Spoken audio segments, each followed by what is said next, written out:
In the cold silence of deep space, a small scout ship named Resolute floated near the edge of a forgotten star system. Inside the ship, Lieutenant Jace Rowan sat alone in the cockpit. He leaned forward, headphones pressed tightly against his ears, listening to an old signal that had been playing on repeat for days. The voice was weak, full of static, but still clear enough to hear. This is ... Dr. Cerise Vel ... crash site. Medical transport down. If anyone's out there ... help ... Jace didn't know her, but the voice stuck with him. It sounded tired, lonely, scared. He replayed the signal again and again. The voice never changed. It's the same broken message, looping over and over from a world marked as Do Not Approach in Galactic Union records. The planet's name was Carthus V, a place destroyed during the Machine War 10 years ago. Now, it was full of dangerous weather, radiation storms, and leftover killer machines. No one lived there. No one was supposed to go there. Any distress signals from that area were considered too old to respond to. When Jace reported the signal, the Union command told him one thing: don't bother. She's done. They logged the report and moved on. No rescue teams, no confirmation, just silence. But Jace couldn't let it go. Done, he whispered to himself, staring at the signal readout. Hey, she's not done. She's still calling. He stood up from his chair and walked to the supply locker. He opened it slowly, as if giving himself one last chance to change his mind.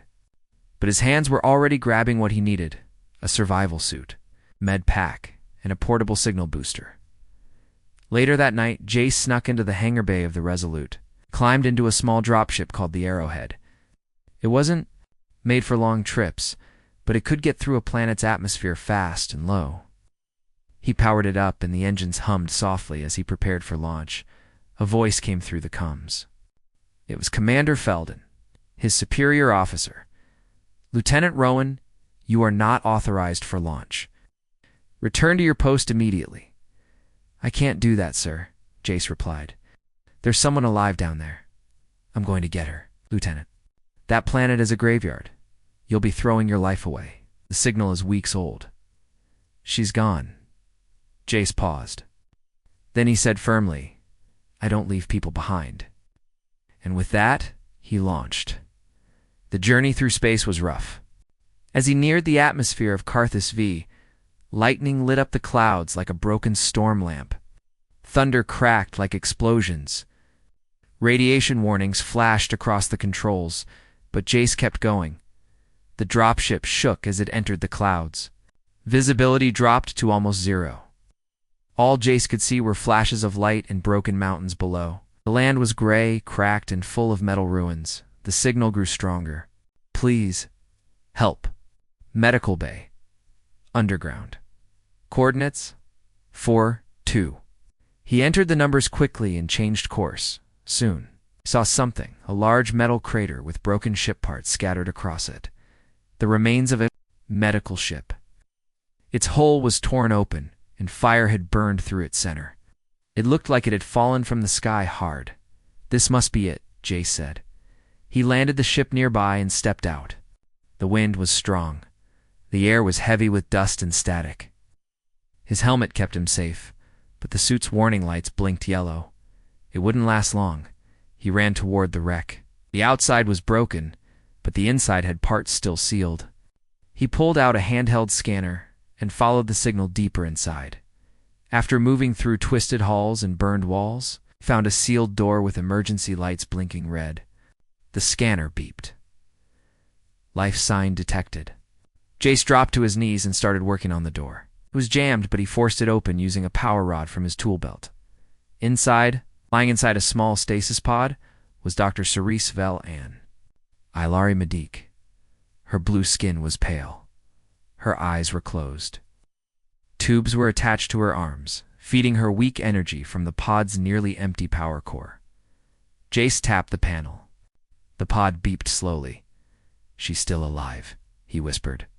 As he touched the controls, her eyes opened slowly. She looked confused, weak. You're human, she said softly. Yes, Jace replied. I heard your call. said ... No one would come. ... I'm not they, Jace said. And you're not done. Jace checked her vitals. The pod wouldn't keep her alive much longer. He had to move her fast. He activated the stretcher mode of the pod and began pushing it back toward the dropship. But the scanner beeped again, this time a warning movement. Multiple contacts. Unknown type. Approaching, the machines were still alive on this planet, and they had detected him. Jace looked up at the sky. The storm was getting worse. Wind howled through the wreckage. But he didn't stop. He gritted his teeth, tightened his grip on the stretcher, and kept moving. Because this time someone bothered, and he wasn't going to stop. Rain started to fall on the metal ruins of Carthus V, but this rain was not water. It was oily, thick, and full of ash. Jace Rowan wiped his helmet visor with a gloved hand as he dragged the half-broken stretcher through the wind. Dr. Cerise Vell lay quietly inside the emergency pod. Her eyes were half open. She looked weak, barely breathing. Jace kept talking to her as he moved. Stay with me, Cerise. We're getting out of here. She blinked slowly. You... shouldn't have come. Too dangerous... He smiled under his helmet. Yeah, that's what they all said. The wreck of the Iolari ship disappeared behind them. Jace checked his wrist scanner again. Red marks flashed on the screen. Hostile drones nearby. He picked up his pace, pushing the hover stretcher faster toward the spot where he had landed his dropship. Arrowhead. But the way back wasn't smooth. Metal pieces from old ships and machines were scattered across the ground. Some had sharp edges. Others were sparking with blue energy. Then the warning beeped again. 3 red signals closing in fast. Jack stopped and pulled out a compact plasma torch from his pack. It wasn't a weapon, but it could burn metal. Stay here, he said to Cirrus, though she was too weak to reply. From the fog, 3-legged drones appeared. Their bodies were made of black steel, shaped like insects. Red lights blinked in their heads, and long mechanical arms opened with sharp blades. Jace didn't run. He stood his ground. When the first drone rushed him, he dodged to the side and used the torch to burn through its leg. Sparks flew. The machine screamed in a high-pitched whine and collapsed. The second came fast, spinning its blades. Jace ducked and threw a piece of scrap metal at its head. The distraction gave him time to grab a broken metal rod and slam it into the drone's sensor eye. It sparked and twitched before falling over. The third one stopped and scanned him. Started sending out a signal, probably calling more machines. Jace ran toward it and jammed the torch into its body. Fire burst out, and the drone exploded in smoke, breathing hard. Jace returned to Cerise. She was coughing now, weak but alive. Machines, they're still active, she said.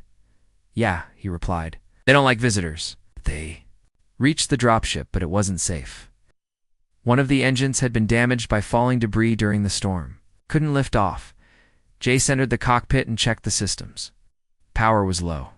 Communications were jammed by the storm. Clouds. His long-range signal couldn't reach the Resolute. I need a higher place, he said to himself. Somewhere I can boost the signal. He opened a map on his wrist device. There was an old relay tower about 3 kilometers away. It was used during the machine war to send signals through the storms. If it still stood, it could work. He returned to Cirrus. Her eyes were closed, but she was breathing. I need to get you to that tower, he said. He fixed the hover stretcher with spare parts and added a cover to protect her from the acid rain. Then, without rest, he started pushing again, heading toward the tower through a broken canyon. The land around them was full of shadows. Broken machines, rusted tanks, and pieces of old battle mechs lay buried in ash and dust. Jace kept his eyes open. Even a small mistake could alert more drones. Cerise opened her eyes again. Why? Why did you come? She asked softly. Jace looked at her, surprised. Because I heard you. No one else came. They thought you were gone. Cerise stared at the stormy sky. I thought I was too. There was silence between them, but it wasn't empty. It was peaceful, even here, Jace finally said. Sometimes people give up too soon. Humans don't like doing that. Cerise gave a faint smile. I've heard stories about your kind. Brave. ... Stubborn. He laughed. ... Fair. They kept moving until the tall shape of the relay tower appeared in the distance. It was half broken, but still standing. Lightning flashed behind it, giving it a ghostly look. Suddenly, the scanner beeped again. Not machines this time. Something bigger. One signal. Heavy Jachka pulled out his binoculars. A giant crawler drone was patrolling the base of the tower. It had 4 legs, a wide round body, and a heavy cannon attached to its back. No way around it, he said. He parked Cerise and placed a cloaking tarp over her. Stay hidden, I'll draw it away. She grabbed his hand weakly. Don't do anything foolish? I'm human, he said. It's what we do. He ran toward the crawler, making noise. The drone turned, scanning the area. Jace threw a metal plate across the field. The sound echoed. The drone fired a blast in that direction. While it was distracted, Jace slipped past it and reached the tower's control panel. He began connecting his signal booster and power cells. The crawler turned back and started moving toward him. Hurry. Come on, ... double quotes, he whispered. The booster lit up. The signal connected. A green light blinked. Uplink active. Signal sent. The crawler fired. The blast hit the edge of the tower, throwing Jace backward. He landed hard on the ground but held up his scanner. The signal had reached the Resolute. He saw the reply. Emergency received. Dropship en route. ETA, 30 minutes. Ow. Jace smiled through the pain. Help is coming. He looked back toward Cerise, hidden under the tarp. They said not to bother, he whispered. But I'm glad I did. Rain fell heavier now. Sky above Karthus V was full of thunder and ash. The tower shook slightly with every distant blast of lightning. But inside the broken comms room, Jace Rowan stayed focused. He lay flat on the metal floor, his leg injured. From the fall, smoke still floated in the air from the crawler drone's last shot. But the signal had gone through. Help was coming. Just 30 minutes, he whispered. We just have to hold on. He dragged himself out of the control room and toward the covered shape of the hover stretcher. The metal road was wet and slippery, but he pushed forward. Vel was still hidden under the tarp, lying inside the emergency pod. Her eyes were closed, but she was alive. The pod was blinking yellow, low power. Very low. Jace pulled back the tarp gently. Her eyes opened slowly, and she blinked against the rain. You're back, ... she said. Always was, Jace replied with a tired smile. Signal's out. Rescue's coming. She gave a faint nod, but coughed soon after. My breathing was shallow now. I can't. Feel my legs, she said quietly. Probably from the cold, Jace said, trying to sound calm. We'll warm you up when we get out of here. Cerise looked up at the broken sky. I used to save people, she whispered. Ilari medics don't fight. We heal. We were proud of that. Jace nodded. I know. Your people saved a lot. Of lives during the war, we were peaceful. Didn't want to join the fighting. She paused, but war doesn't ask. Jace sat down beside her. His arm was bleeding slightly and his suit had new burns, but he didn't care. I used. To think everything could be fixed with the right plan, he said. But sometimes you just have to jump into the mess. She looked at him, even if it kills you. Especially then, he said, with a half-dash grin. Suddenly, a new sound came from the canyon. Deep, heavy footsteps. Not the crawler again. But something larger. Jake grabbed his scanner. His face tensed. Oh no. 2 signals. Warbots. These were not the small crawling drones. These were full-size battle machines. 6 meters tall. Made for frontline combat during the machine war. Both had plasma cannons and armored. Legs that could crush steel. They must have picked up the transmission, Jace said. He stood and looked around. The tower had no working weapons. The pod couldn't move fast, and he couldn't fight them both head-on. He looked at Cerise. Her face was pale, her breathing even slower now. I need to draw them away. Can't fight them, Jace. she whispered. I won't fight. I'll trick them. Jace grabbed a broken antenna rod, attached a heat core from his suit, and wrapped it with energy wiring. It started to blink, mimicking a power signature like the pods. He ran to a broken hover tank nearby and placed the device inside. Then he activated the hover tank's weak drive, pushing it toward the left path.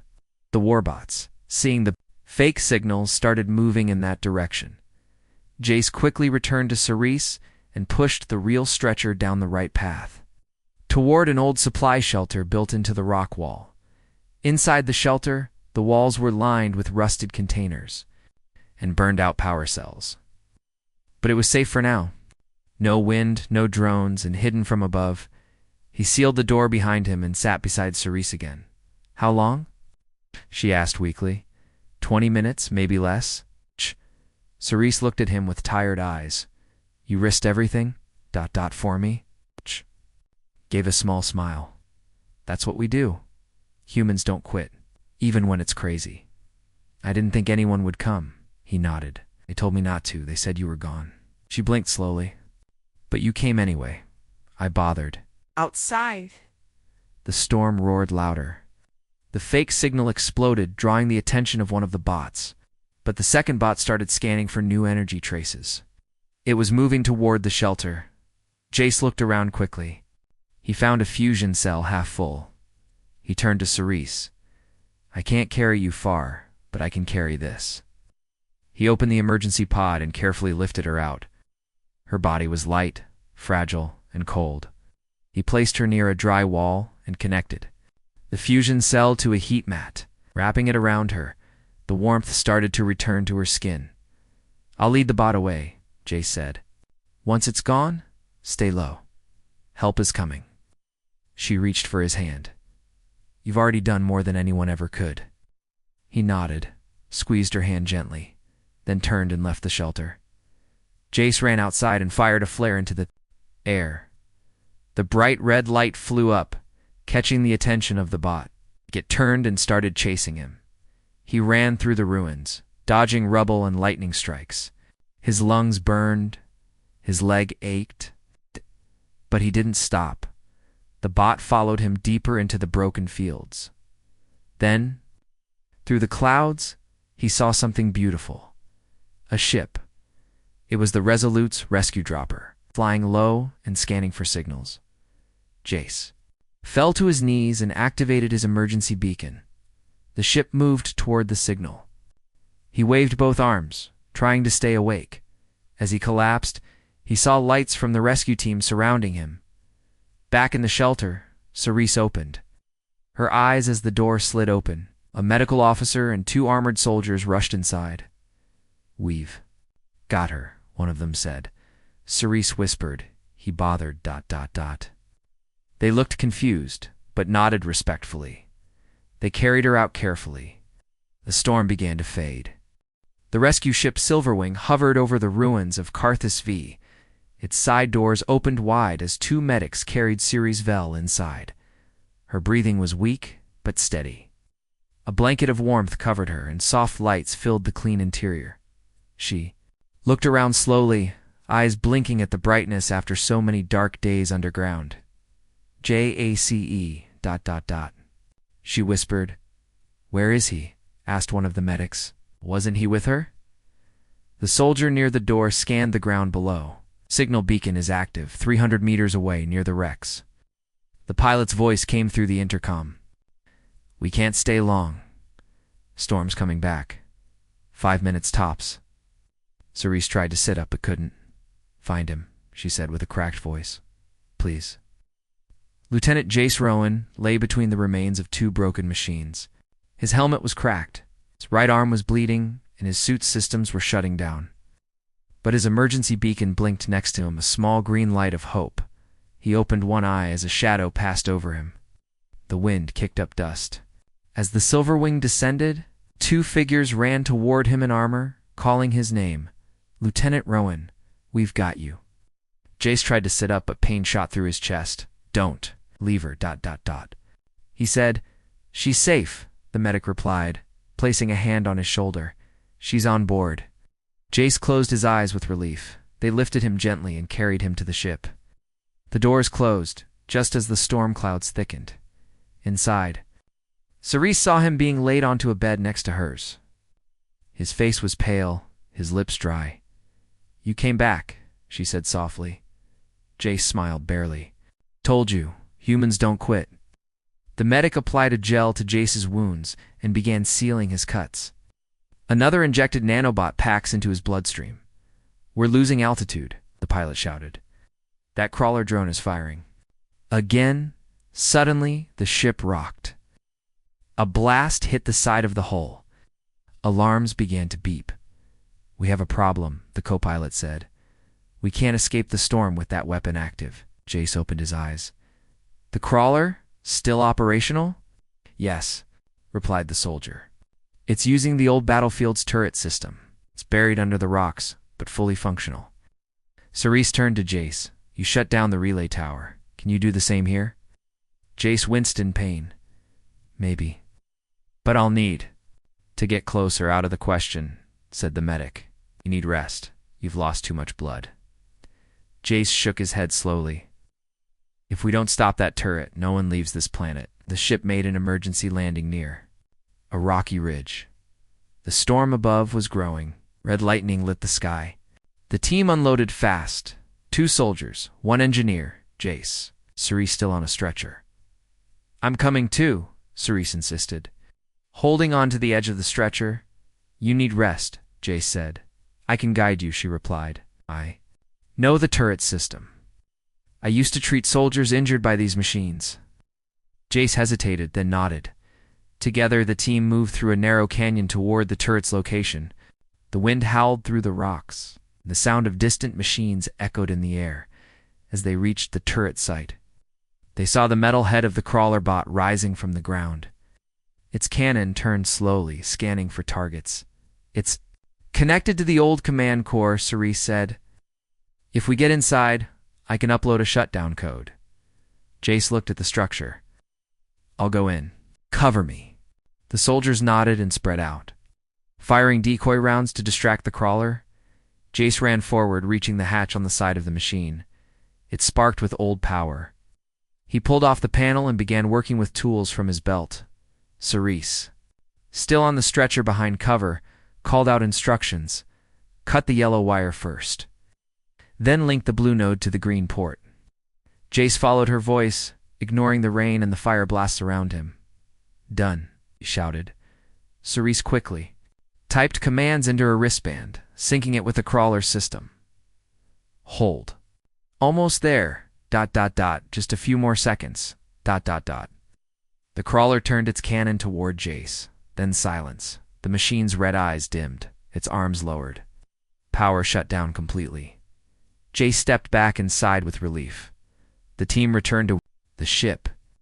Cerise and Jace lay side by side again, breathing hard but safe. As the silver wing lifted off, the land below grew smaller. The turret was dead.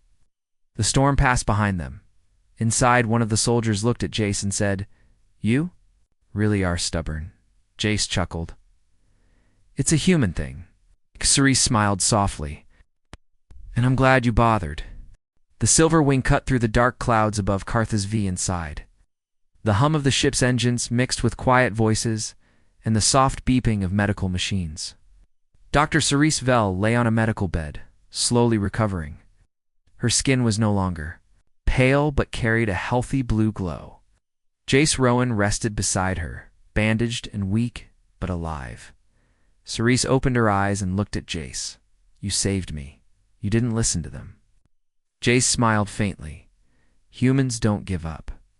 The ship's pilot, Commander Felden, came in with a serious look. "We're almost at the Galactic Union station. But you'll have to explain everything soon, Lieutenant." Jace sat up a little. "I'll explain." Back at the station, Jace was called before a military tribunal. The room was cold and filled with Union officers. They questioned him about disobeying direct orders, risking his life, and entering a forbidden zone. "Lieutenant Rohan," said the chief officer, "you broke protocol." "Why?" Jace looked at them calmly. "Because someone was alive. Someone needed help. And I don't believe in leaving people behind." The room was silent. Cerise Vell was brought forward, supported by medical staff. She spoke clearly, her voice strong despite her recent ordeal. Had Lieutenant Rowan not bothered, I would be dead. His courage and stubbornness saved my life. If that is a crime, then I accept it. But humanity must remember, sometimes rules must be broken to save a life. Officers exchanged looks. Slowly, the chief officer nodded. You are pardoned, Lieutenant Rowan. Your actions have reminded us why humans are valuable allies. Jace returned to his quarters, feeling the weight lift off his shoulders. But something had changed. People around him treated him differently. He wasn't just a soldier, he was a symbol. Cerise came to visit him. You bothered, she said with a smile, and you won. Jace laughed. I guess bothering is in our nature. They talked late into the night. Cerise told him about the Ilari people, their culture, and their hopes for peace. Jace shared stories about humanity's resilience and stubbornness. Weeks later, the Galactic Union held a ceremony. Cerise was honored as a hero. Jace stood beside her as a friend and protector. The media asked Jace why he risked everything. He answered simply, because every life matters. Because hope is stronger than fear. Because sometimes you just have to bother. The story of Jace and Cerise spread across the galaxy. Humans were seen not just as warriors, but as beings who refused to give up, even when all seemed lost. And somewhere, far beyond the stars, new signals began to reach out from forgotten worlds, waiting for someone to bother. The Galactic Union's Great Hall was filled with people from many worlds. Stars shone through huge windows and banners of different planets waved gently. At the front stood Lieutenant Jace Rowan and Dr. Cerise Vell. Both had changed, not just in body, but in spirit. Jace was no longer just a disobedient soldier. He was a symbol of hope. Cerise was no longer the forgotten survivor. She was a hero. The Union Council's leader spoke. Today, we honor those who dared to care when others turned away. Lieutenant Rowan showed us the power of persistence. Dr. Cerise Vell showed us the strength of survival. Together, they remind us what it means to be alive. Jace looked at Cerise. She smiled softly. They said not to bother. He nodded. But I did. That made all the difference. After the ceremony, Jace and Cerise walked through the Great Hall. They spoke quietly. Do you regret it? Cerise asked. Jace thought for a moment. No, not one bit. She looked at him with respect. Your people are stubborn, recall. It caring. They laughed. Later, in a quiet garden, Jace looked at the stars. So many planets. So many lives. The galaxy was big and often harsh, but he felt hope. Maybe, he thought, there will be more to bother about, more to save. Suddenly, his communicator beeped. A new signal, a faint distress call from a nearby system. Jace smiled. Here we go again. Weeks passed. Jace was given a new assignment, to lead a special rescue team for lost signals and forgotten worlds. Cerise volunteered to join him as a medical officer. Together, they trained and prepared. Both knew the risks, but neither would give up. Don't bother, they said, Jace joked one day. Cerise smiled. And you bothered anyway? Their ship, the Resolute 2, soared through the stars. Lights blinked on the control panels as new. Signals came in. Jace looked at the stars beyond the windows. The galaxy was full of mysteries, dangers, and chances to help. He was ready. I guess a human never stops bothering.